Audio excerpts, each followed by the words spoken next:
नमस्कार मंडळी, आज तुमच्यासाठी घेऊन आले एक दमदार सुपर मऊ आणि अगदी सोपा रवा केक.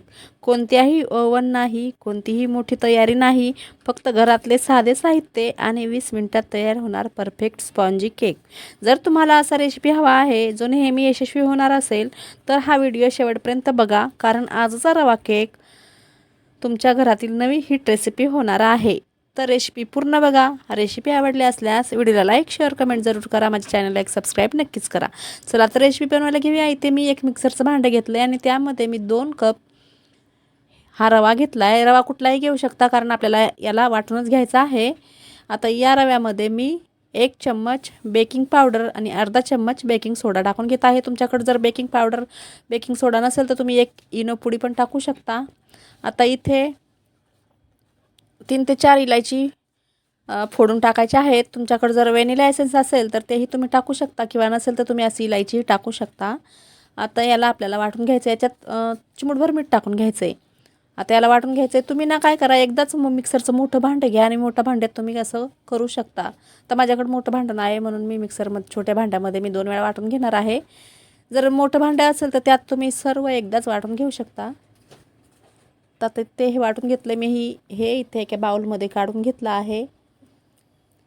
आता याला ठेवायचं साईडला, आणि याच मिक्सरच्या भांड्यात अजून आपल्याला याच्यात लागणार साहित्य आहे. आता इथे 2 कप मी रवा घेतला आहे. 2 कप रव्यासाठी मी 1 कप साखर घेतलेली आहे आणि 1 कप दूध. आता तुमच्या घरातील तुम्ही कुठलंही एखादं भांडं घ्या मेजरमेंटसाठी, आणि त्याने तुम्ही हे सर्व साहित्य मोजमाप करून घेऊ शकता. आता इथे 2 वाटी रव्याला 1 वाटी साखर, 1 वाटी दूध, अर्धा वाटी दही आणि थोडा पिवळा कलर टाकलेला आहे मी, खाण्याचा पिवळा रंग येण्यासाठी. आता हे सर्व मी परत याला मिक्सरमधून काढून घेतलेलं आहे. तुम्हाला मी म्हटलं की मोठं भांडं घेऊन तुम्ही एकदाच हे सर्व करू शकता, आणि नसेल मोठं भांडं तर तसं छोट्या भांड्यात 2 वेळा करू शकता. आता इथे हे सर्व वाटून घेतल्यानंतर मी त्या रवा वाटून घेतला त्यामध्ये टाकून घेतला, आणि आता याच्यामध्ये अर्धा ते पाऊण कप आपल्याला तेल टाकून घ्यायचं आहे. तेल असं घ्यायचं आहे की ज्याचा सुगंध नसला पाहिजे, आणि दहीही जास्त आंबट नको. आता हे टाकल्यानंतर मी याला छान असं मिक्स करून घेत आहे. याच्यात गुठळ्या होता कामा नये, किंवा तुम्ही परत एकदा याला मिक्सरच्या भांड्यातून काढू शकता, म्हणजे मिक्स करायचं टेन्शनच नाही. आता मी 10 रुपयेवाला दूध पावडरचं पाकिट याच्यात 1 टाकून घेतलं आहे. हे का टाकायचं तर टेस्ट छान येतो. आता तुम्हाला नसेल टाकायचं तर स्किपही करू शकता दूध पावडर. तसंच तुम्ही डायरेक्ट रवा केक बनवू शकता. आता याच्यात थोडीशी मी टुटी फ्रुटी टाकत आहे.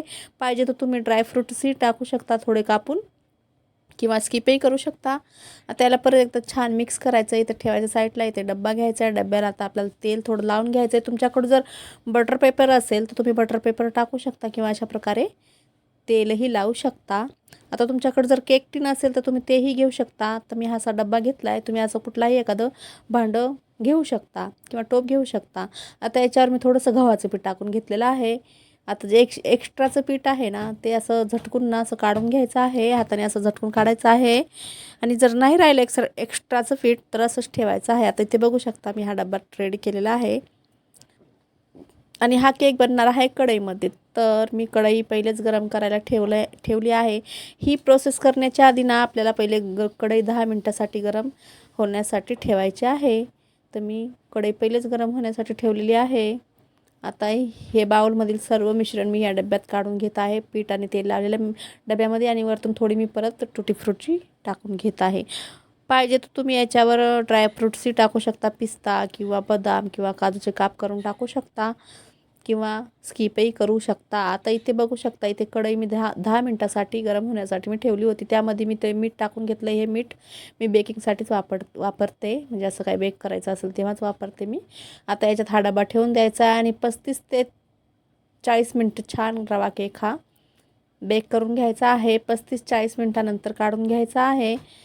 30 ते 35 मिनटात होऊ शकतो. 5 मिनटं माझ्याकडून एक्स्ट्रा झालेला आहे, म्हणून थोडासा जास्त कुक झालेला आहे हा रवा केक. तर तुम्ही 25 ते 30 किंवा 30 ते 35 मिनटं एवढा टाईम लागतो. माझ्याकडून 5 मिनटं जास्त झालेला आहे, तरीसुद्धा छान झालेला आहे. आपल्याला घरीच खायचा आहे. टेस्ट पण एवढी भारी झाली आहे ना. आता तुम्ही जर असा रवा केक बनवला आणि घरच्यांना दिला ना, खूप आवडीने खातील आणि परत बनवायला सांगतील. तुम्ही याला ना मुलांना साईड डिश म्हणून पण देऊ शकता टिफिनमध्ये, किंवा चायसोबत पण खाऊ शकता किंवा भूक लागेल तेव्हा खाऊ शकता, मधल्या वेळेत खाऊ शकता.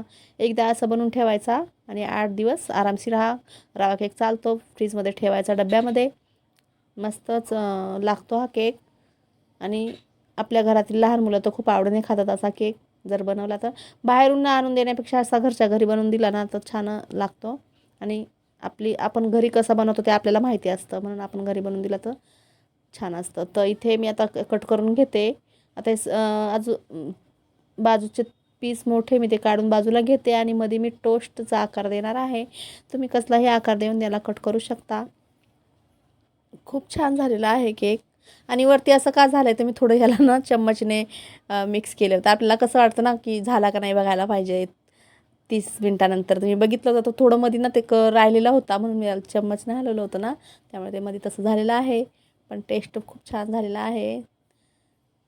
तर इथे मी आता टोस्टचा आकार याला दिलेला आहे. बघू शकता किती छान दिसत आहे आणि टेस्टी पण झालेला आहे आणि फ्लफी पण झाला आहे.